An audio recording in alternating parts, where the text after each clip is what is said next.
Hello everyone. If you like what I'm doing here, please consider subscribing, liking, and commenting. It would really help the channel out quite a bit. Thank you very much. Now, as gunshots echo across the wind-swept, snow-covered reaches of the wild Northwest, the challenge of the Yukon.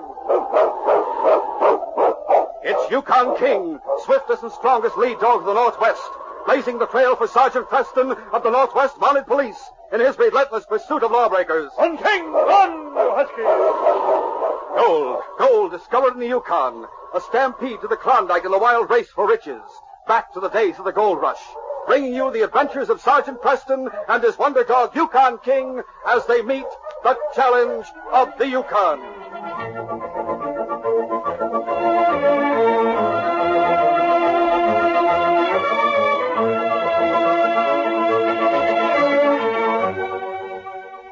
Dan Patterson had left his big dog, Shep, tied to a post on the main street in the town of Selkirk. The 17-year-old boy was in the general store when he heard Shep snarling and growling viciously. That's my dog. Dan rushed from the store to see a boy his own age poking and striking Shep with a stick. You, Pete! Stop that! I'll teach this mangy mongrel to growl at me. I'll knock his teeth out. I'll show him. Stop it, I tell you. Every time I get near him, he tries to snap at me. You wouldn't get near him if he wasn't chained to that post. I'll put a bullet in that cur, and someday I will. I'll fix it. Give me that stick. Let go or I'll bash your head in. Like fun you will. I'll teach you to beat my dog. Oh, you want to fight, huh? All right, you're asking for it. I'll show you. The big dog Shep strained at his chain as the two boys rolled over and over in the snow. Shep wanted to take a hand, but the chain held firm and he could only bark and snarl until the fight was ended. Take that. Finally, Pete, though larger, admitted defeat. I quit. Let me up. All right, Pete, get up. And let that be a lesson to you. You leave my dog alone or I'll give you worse the next time. I'll get you. You just wait, Dan. I'll get you and your dog, too. I'll get square for this. You just see if I don't. Dan watched Pete slink away, then unchained his dog and went home. Later, at the cabin Dan shared with his Uncle Jim, Shep watched from a corner as Jim fixed the cuts and bruises on the boy's face. Oh, No, that must have been quite a fight you had, Dan. yes, Uncle Jim, it was. I'm afraid that cut will leave a bad scar on your forehead. I didn't want to fight. I don't believe in fighting, but he kept annoying Shep, and that was the only way I could stop him. No, don't ever fight, unless there's no other honorable way out. It's bad business at best. But if you can't avoid it, give a good account of yourself. I suppose so. But Pete was beat up worse than I was, and he had it coming. It makes things kind of awkward with me arranging to go north with his Uncle Jake. Have you decided definitely, Uncle Jim? Well, our claim here in Selkirk isn't good enough, Dan. They've been making lots of strikes up on the Klondike, and I think I ought to try it. Oh, I should have taken that job Andy McLean offered me at the trading post. It wouldn't be so bad off if I had. Do you think you could still do it? He asked me about it yesterday again. Well, Dan, I think you better take it. It'll take care of you while I'm gone. But you mean you'd go without me? Jake and Butch said if I'd furnish a dog for the team and buy my own supplies, they'd take me. But why couldn't I go with you, Uncle Jim? No, son, no. I'll send for you as soon as I can, and in the meantime, you can work for Andy and live in the back of this store with him. You said something about furnishing a dog for the team. Yeah, I had to promise that. I'll have to take Shep along with me. He's a good sled dog, and you couldn't keep him at Andy's very well. I hate to separate you two. You go ahead and do it if you think it's best. You're a good boy, Dan. If you were my own son, I couldn't be any fonder of you. Why are Jake and Butch going north, Uncle Jim? Well, their claim is petering out just like ours. Jake is leaving his nephew here to keep it going. He says young Pete can get enough out of it to feed and clothe himself, and he doesn't want to take him up north and have him on his hands. I don't blame him. Pete's no good, really. He's lazy. You boys being the same age, it's too bad you can't be more friendly. We used to see each other all the time until he started being mean to Shep. Shep doesn't like him either, do you, boy? I hate taking that dog away from you, Dan. It won't be for long. I guess we can stand it, can't we, fella? Good old boy. It was weeks later that Jim Patterson, Jake Davies, and Butch Pearson arrived at Dawson City. Jim was walking along the main street with Shep when he saw a mounted policeman accompanied by a big gray dog coming toward him. The two dogs approached each other stiff-legged and bristling. but at a word from their masters, retreated obediently. Back, Shep, back, I say. That's a well-behaved dog you have there. Well, Shep is my nephew's dog. Oh? My name's Preston. And I'm Jim Patterson. Just got up here from Selkirk. I aim to do a little prospecting. We're leaving tomorrow to go up along the Klondike River. I patrol that section. Some of the prospectors have been pretty lucky up there. I hope I'm lucky. I haven't got much of a grub stake. It's going to be rough sledding for Shep and me for a while. Sergeant, I can't keep my eyes off that dog of yours. He's one of the finest-looking animals I ever saw. I bet he and Shep would like each other. We'll probably see you if you settle somewhere in that section. Incidentally, an old friend of mine named Jed Summers lives in a cabin on Bear Creek. He's leaving there in a week or so. Maybe if you dropped in on him, you might be able to stay in his cabin for a while until the weather gets better. Well, thanks for the tip, Sergeant. Would you mind telling me just how to find him? I'll draw you a rough map, Jim. Come over to the barracks. Gosh, this is sure nice of you. Come along, Shep. Come on, King. It was thus that Sergeant Preston and Jim became friends. And Jim settled in the small cabin on Bear Creek near the abandoned mine of Jed Summers. The two men who had brought him to the Klondike from Selkirk left to prospect elsewhere.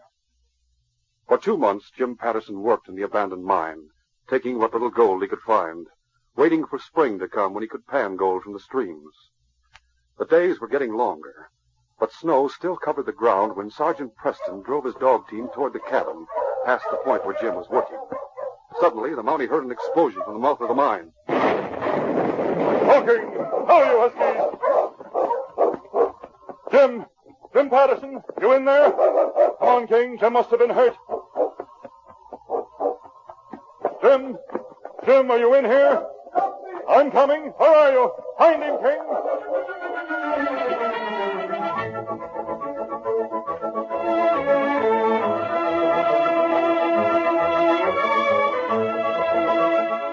And now to continue our story. When Sergeant Preston drove his dog team toward the cabin past the point where Jim was working, he suddenly heard an explosion from the mouth of the mine. He sent King on ahead and stumbled through the clouds of dust and rubble. This dust and smoke. Did you find him, boy? Good work, King.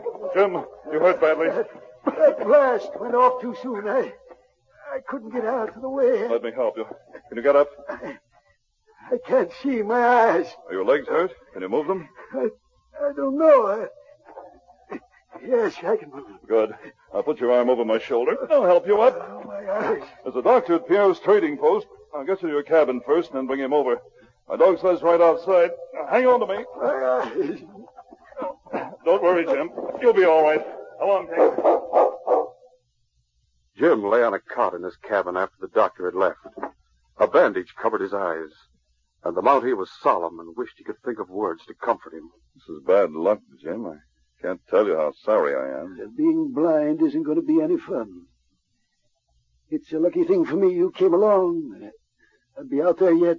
I'll try and get someone to stay with you until your nephew gets up here. I guess I'm in a pretty tough spot. Come in. Oh, Mountie. Howdy. Hello. Jim, something wrong? Me and Butch. My eyes. They're bandaged. Is that you, Jake? Yeah, what happened? He was blasting. Had an accident. Sergeant Preston, these are the men I came up with from Selkirk. Jake Davies and Butch Pearson. Oh. Howdy. Glad to know you, Sergeant. How are you? Butch and I have been prospecting, but we didn't have much luck. Are you hurt bad, Jim? I'm blind. Holy smoke. Gosh, that's too bad. I'm going down to Selkirk. I thought maybe Butch could stay here with you till I got back. I'm going to sell my claim down there and see if I can get money enough to grubstake me a while longer up here. If Butch doesn't mind taking care of me for a while, it would work out fine.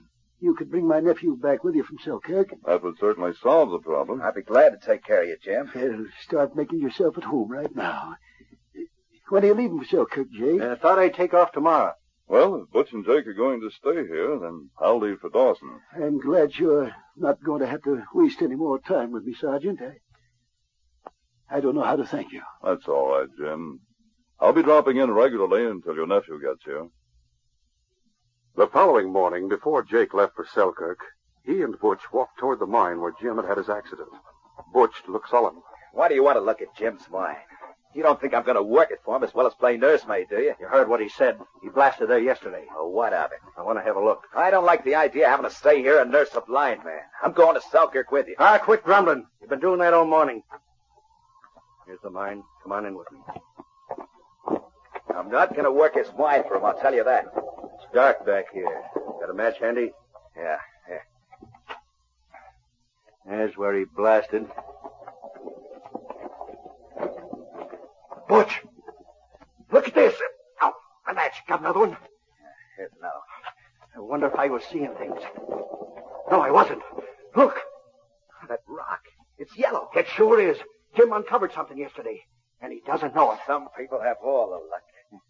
Come on, let's get out of here. We better tell. Butch, wait! We're the ones who are lucky. What are you talking about? Nobody knows about this but us. You bring Jim's nephew up here, he'll know about it in a hurry. Maybe his nephew won't come up here. But you told Jim you were going to bring him back. Nobody up here knows Jim's nephew except Jim and us. And Jim can't see. What good is that going to do us? Sergeant Preston will be snooping around here until Jim's nephew gets here to take care of him. Yeah? As soon as he thinks Jim's in good hands, he won't bother us. If we could fool Jim and Preston for a couple of days, we'd be safe. Fool him? How? By bringing Pete up here instead of Dan. You mean pretend your nephew Pete is dead? Yeah. Even if he is blind, Jim will know his voice. I got that figured out. We'll pretend Dan got a bad cold coming up here. Pete can talk in a hoarse whisper for a day or two until the Mountie leaves without being suspected. And after that? After the Mountie goes away thinking Jim is safe with his nephew, maybe Jim will have a little accident. Being blind, it shouldn't be hard to arrange. It might be worth trying anyway. Sure it is. Now, come on, let's get out of here and go back to the cabin before Jim suspects something. After Jake left for Selkirk, Butch worked alone in Jim's mine while Jim stayed in the cabin helpless. He was puzzled about Butch's long absences and questioned about it one day about 2 weeks after Jake had left. You going to be away all day again, Butch? I'll get back in time to get you your supper. I'll leave some food here on the table. You can eat this noon. Where are you going today? Maybe to do some hunting. I can't stand sitting here in this cabin all day long. Well, I can't say I blame you. I don't like it much either.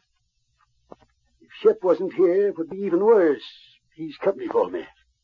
I wish he could talk, though. If he could, I don't think he'd say anything nice about me. He don't seem to like me much. Oh, you're just imagining it.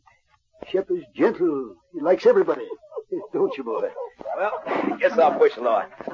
I'll see you later. All right. Here comes your friend, the Mountie. He'll keep you company for a while. Sergeant Preston, good. Tell him to come in. Come here, Shep. Hello, Butch. Hello, Sergeant. Hello, King. Hello, Jim. Oh, he's a lot better. I'm going out to do some hunting. See you later. Jim, how are you? It's sure nice to hear your voice, Sergeant. I'm lots better, but I still can't see a thing. I'm King. Right there, fella. Hang your parka up there on the wall. Oh, thanks. Nice and warm in here, Jim. Butch taking good care of you? Pretty good. It's kind of hard on him being here alone with me so much. He goes hunting a lot. Almost time for your nephew to get here, isn't it? Yes. He and Jake should get here any day now. I'll be mighty glad to have Dan with me again. Shep will be happy when he comes, too.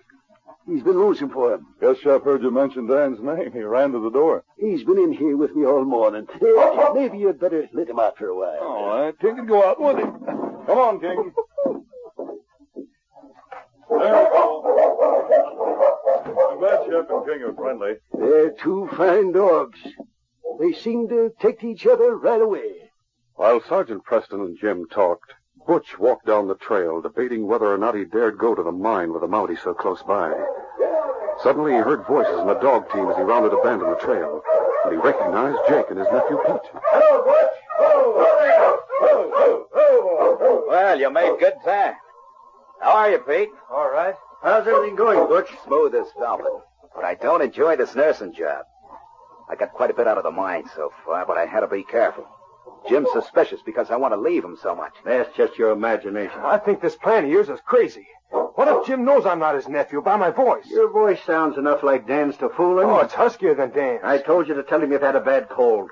You've got to do it, Pete. This is too good a chance to miss. Come on. Hold it a minute, Jake. Sergeant Preston's in the cabin with Jim. Sergeant Preston. You mean a Mountie? Yeah. I'm not going near that place if a Mountie's mixed up in this. Makes it all the better. Preston doesn't know Dan. He'll never suspect anything. Yeah, but what if the Mountie starts talking about Pete's hair, how he looks? All the better. Dan has sandy hair just like Pete's, and they're about the same size. Now, this thing scares me. Everything scares you. But you won't be too scared to demand your share of the gold after we get it out of Jim's mine. Are we going to stay here and mine it with Pete? We'll be mining it, but Jim won't know it. We're telling him we're leaving here in the morning. Then we'll go back in the woods and build ourselves a shelter. All three of us can work in the mine, and Jim will never know it. Come on now. We got to go through with this. Let's not waste time. It was just at that moment that King and Shep came trotting along the trail toward the dog team. Suddenly, Shep's nose lifted into the air, and the fur on the big dog's back stood up as he recognized the scent of Pete, the boy who had hit his young master. With a growl, he rushed toward him. Watch out, Pete! As the dog leaped for Pete, Jake suddenly swung the handle of his dog whip, striking Shep and sending him rolling in the snow. That doggy hates me. That's Dan's dog. I'm going to shoot him. As Shep rose to his feet, Pete raised his revolver. Pete, don't shoot him. Oh, yes, I will. But at that instant, King sprang from the side, and his strong jaws closed on Pete's mouth as the gun went off. Shep crumbled in a heap as King and Pete struggled. Let go of me. Get away. Get away, Jake. Kill him. Take him off. Get away, you turn back, I say! Jake, what happened? Right, King. Take him away. Right, King. Let him up, fella. I asked you what happened. Who killed Shep? Well, you see, Sergeant, it was an accident. This is Dan, Jim's nephew. Dan, this is Sergeant Preston. That doggy has almost killed me. I want to know why. Well, you see, we were coming along, and all of a sudden that dog Shep made a beeline for Dan here. The snow was kind of dazzling Dan's eyes, and he thought Shep was coming for him to bite him. He didn't recognize Shep. I see. Your dog jumped at Dad just as he pulled the trigger. Well, Dan, I'm sorry. I know how you must feel about killing Shep. Shep? Oh, yeah. Yeah, I sure do. I wouldn't have done it for the world, but I thought he was a wolf or something. You'd better go to the cabin right away and see your uncle. I'll take care of burying Shep for you. Maybe you better not tell your uncle what happened. It might upset him. Oh, I won't tell him. Yeah, we can pretend Shep ran away or something. Come on, we'd better hurry and get back to him. Will you be back, Sergeant? Why, no, I'm on patrol up here. I'll have to get on to headquarters. I was just leaving Jim's cabin when I heard the shot. It's nice of you to bury my dog. That's all right, Dan. Mash you, Husky. As the man and dog team disappeared around the bend in the trail, Sergeant Preston bent over Shep.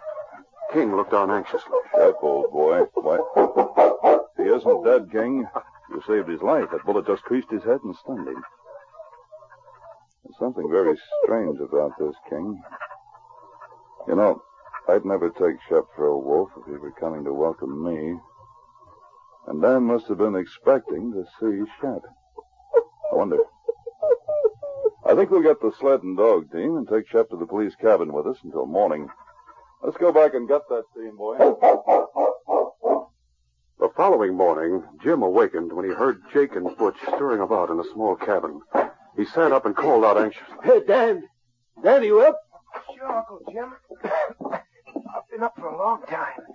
Jake and Butch are getting ready to leave. Well, how's that cold of yours? Better? No, not much. You better not go out today, son. You stay here and take care of yourself. I'm not sick, Uncle Jim. This cold's made me hoarse, that's all. Is there any sign of Shep? Did he come back? No, not yet. I can't imagine why he'd run away. Never did that before. Don't worry about the dog, Jim. He'll come back. He just took it into his head to go off on a little jaunt somewhere. He'll find his way home. Don't worry. I thought I'd go out and look around for him when Jake and Butch get off. Butch, you better take Jim some breakfast. Sure, it's all right. Don't bother. All I want is some hot tea. Just leave the food on the table and I'll find it later, huh? You two better get going. Here you are, Jim. Watch out. Don't spill it. Oh, thanks, Butch. You know, it was nice of you to take care of me till Dan got here. I hope you have some luck prospecting this time. Thanks, Jim. Guess we better get going, Jake. I'm going out with him, Uncle Jim. I'll be back soon. All right, Dan. Well, goodbye, Jim. Hope your eyes get better. Thanks, Jake. And good luck to you. Bye, Jim. Goodbye. Coming, Dan? I'll be back soon, Uncle Jim. All right, Dan. Don't worry about me. Yeah, put it over all right. He doesn't suspect a thing. Oh, it's hard to talk hoarse like that. I don't know how long I can keep it up. We'll show you where the mine is. Butch and I can start working it right away. As soon as the Mountie leaves for Dawson, let us know. Get those packs on the sled, Butch. It was a short time later that morning when Sergeant Preston drove his dog team to Jim's cabin. Trotting beside his sled was Shep. As the Mountie entered Jim's cabin with Shep, the dog whined eagerly. Go on in, Shep. Stay outside. It won't be long, boy. Who is it? Preston, Jim. I brought a surprise for you. It's Shep. You found him. Come here, boy. Watch out for his head, Jim. He was hurt. Hurt? How? Someone grazed his head with a bullet. Well, who'd do a dirty trick like that? If I could only see him. Dan will sure be pleased to see him. You said Dan raised Shep from a pup, didn't you? Yes. He brought Shep up north with him. What does your nephew look like, Jim? Oh, it's too bad you didn't wait here to meet him yesterday. He got here just after you left. He did? Dan's a good-looking boy. He has sandy hair and blue eyes. He's about medium height. Yes, I guess that's right. Eh? What do you mean? I mean, I thought that's the way he'd look. He resembles me a little. That scar on his forehead is kind of bad, but I think it'll lighten up. A scar on his forehead? Yep. He got it a while back. But it don't show with his parka hood on. He's a good-looking boy in spite of it. I'd like to meet Dan, Jim. Well, maybe you could find him around here somewhere. Why don't you look, Sergeant? I'll keep Shep here, and we'll surprise him when he comes back. Eh? That's a good idea. I'll look around for him. You can probably tell by their tracks which way they went. He went off with Butch and Jake. I'll find him and bring him back. Better come with me, King. This might be quite interesting. Yes, here are the tracks. Come on, boy. We're following them. Inside the mine, Jake, Butch, and Pete stood talking, a lantern casting their shadows on the low walls. You've done quite a lot of work, Butch. Getting all that rock and rubble cleared out. Now, it's hard for me to get away from the old man, but I did all I could. With three of us working, we should be able to clean this vein out without any trouble. If we can just keep Jim cool long enough. Hey, listen. What are the dogs barking at? Likely a rabbit or something. Hello, boys. The dogs were barking at me. It's Preston. Don't touch that lantern, Jake. Quiet, King. Well, looks as if someone had been working this mine. Last time I saw it, it was full of rocks. I cleared it out. He thought Dan would want to start working it. That was thoughtful of him. And right here, he's been working it himself, and it looks as if he hit pay dirt. Yeah. Yeah, so he tells me. Does Jim know it? Well, you see, we thought we'd let Dan here tell him. It's kind of a surprise. Oh, it sure is. I can't wait to tell Uncle Jim. Well, that's just fine. Let's all go back now and tell him. I'd like to, Sergeant, but Butch and me have to be shoving along. It's getting late. No, Jake, I want you to come back with me. I may have a little surprise for you, too. Now, we got to go on. You saw my dog in action yesterday. If I were you, I'd do what I was told. Sure, Sergeant. We'll go back. Lead the way. You lead the way, Jake. King and I will follow. Jim sat with his hand on Shep's collar, waiting for Sergeant Preston's return. As he heard the men approaching, he spoke to the dog. You wait right here beside me, boy. I want you right here when you see Dan again. Go on in, boys. You first, then. Oh, Shep, back fella. What's wrong with you? You better hang on to him, Jim. He wants to tear your nephew to pieces. Oh, that dog. I thought he was dead. Who are you? King, watch those men. Stand over in that corner, Jake. You too, Butch. My dog is wet now. What's wrong with Shep? I can't hold him, Sergeant. Well, then, why don't you go and pet your dog? No, keep him away. He isn't very glad to see you, it seems. That's because Dan shot him accidentally. He thought Dan wanted to kill him. That isn't the way dogs react to their masters. Throw back your parka hood, Dan. What for? That's not Dan's voice. Dan has a cold. Throw back that hood. All right. There. Jim, did you say your nephew had a scar on his forehead? Sure, right along the top of it. But that isn't Dan. I can tell by his voice. And Shep must know. You're right, Jim. This isn't Dan.